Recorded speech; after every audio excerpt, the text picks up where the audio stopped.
Olá, bom dia, que todos estejam bem junto com seus familiares, tá? Professor Wilson, aula de Geografia, iniciando o segundo bimestre. Se a câmera balançar muito é porque não está no fixo, e aí movimenta aqui e às vezes balança um pouco, tá ok?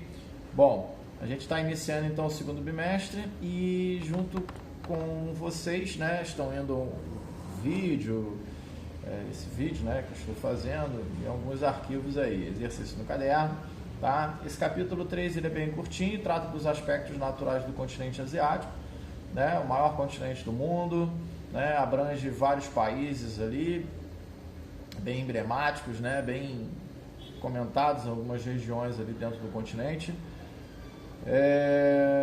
Abriga uma variedade étnica, né, cultural bem grande, né, bastante interessante, né? E dentro dessa imensidão de território, a gente também vai ter uma variedade de paisagens ali, desde climas de deserto, né, áreas de deserto, até climas bem frios, né, próximos ali da região polar, no extremo norte do planeta.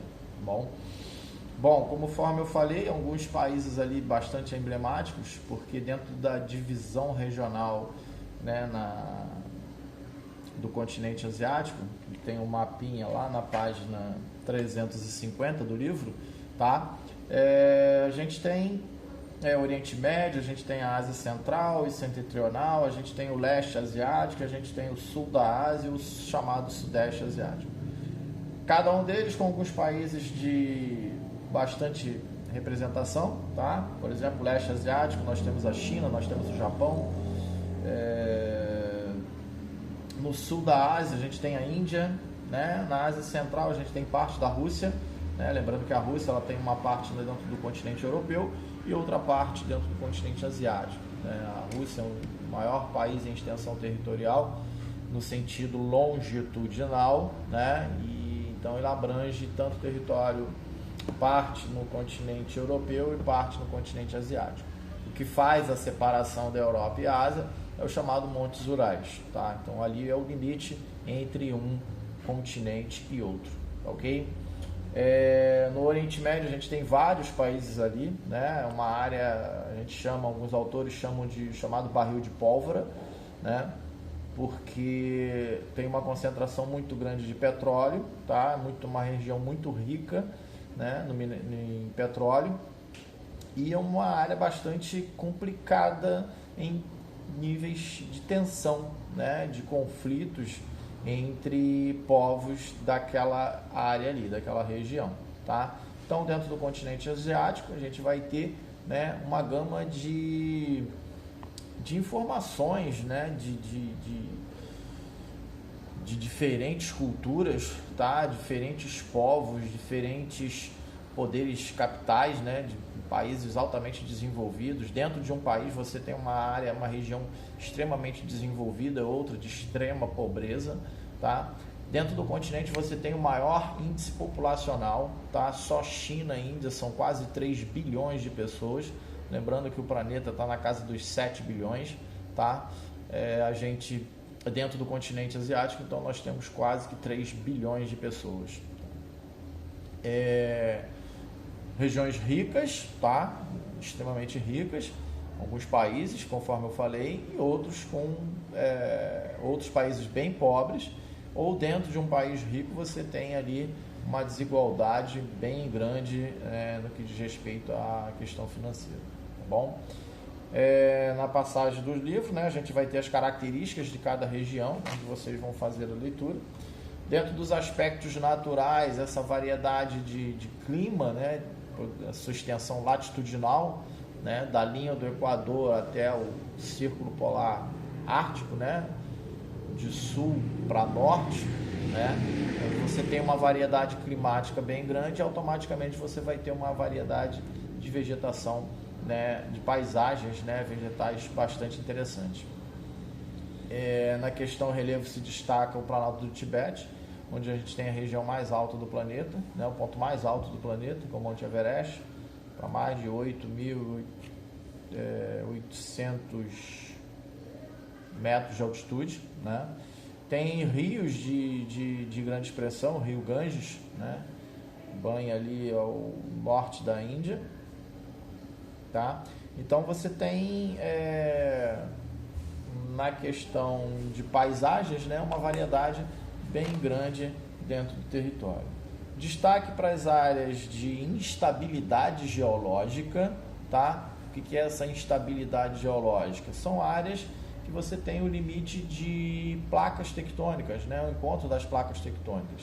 E esse movimento dessas placas, tá, faz com que ali tenha uma verdadeira instabilidade geológica. E aí você tem ali presença de terremotos, vulcões, tá, em atividade. Ela está localizado, a Ásia fica ali próxima, né, do chamado Círculo de Fogo, tá, no planeta. Você tem uma região de grande, forma meio que um anel, né, um círculo, de grande atividade, de grande encontro de placas tectônicas, tá? Lembrando que a crosta terrestre, né, lembrando conteúdos lá do 6º ano que vocês estudaram, a crosta terrestre ela é formada em pedacinhos, tá? E esses pedaços se movimentam, né? E você tem ali uma grande presença, né, nessa região. A maior parte está no fundo dos oceanos e que acaba influenciando, né, na superfície, tá? No continente, ok? Bom, ainda na questão variedade de paisagens, né, a gente tem ali a questão clima, tá? Uma variedade climática do equatorial até o polar, tá? O equatorial você está ali próximo ali à linha do Equador, na área ali da Indonésia, né? E indo para o norte você vai ter, né, o chamado clima polar. Então, por exemplo, a Rússia, né, que é o último país ali em direção ao norte, tá? É uma área extremamente fria, gelada, tá? Tem uma grande parte do seu território ali que é bastante gelado, né? Bastante constantemente, né, neve, coberto de neve. Está próximo já ao polo norte do planeta, tá? Então você vai ter uma variedade climática do equatorial até o polar. E aí tem um destaque muito grande ali que são as chamadas monções, né? Onde ocorrem ali na região, você tem a monção úmida e a monção seca, né? Que vão dar características em épocas do ano diferentes ali na região, né? Tanto uma quanto a outra, né? A seca traz um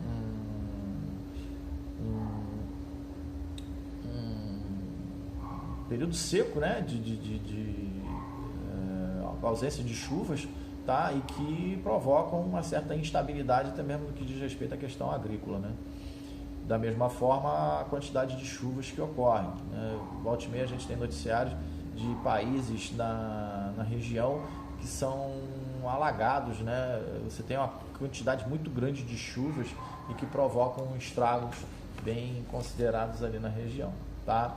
Um outro fator de destaque bem interessante que tem dentro da região é a questão do recurso hídrico, né? Da água. Acabei de falar, né, que chove em determinados pontos, mas você tem áreas ali que você tem pouca quantidade de água, né?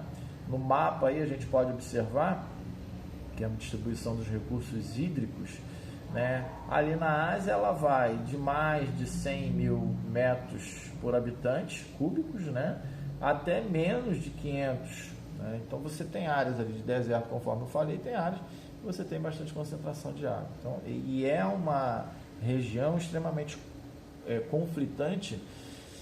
Quando eu falo em diferenças de recursos de capital, tá? Você também tem essas diferenças no que diz respeito à questão água, né? E um dos problemas de conflito na região é a escassez de água em vários lugares que existe. O continente africano são vários os países que têm esse estresse hídrico, né? E a Ásia não é diferente. Também você tem, né, uma escassez muito grande, né? A gente observa ali no mapa que vai desde o nordeste, norte do continente africano em direção, né, ao sudoeste, do continente asiático. Então é uma região ali extremamente complicada no que diz respeito à falta, né, de água, de acesso, né, à água potável.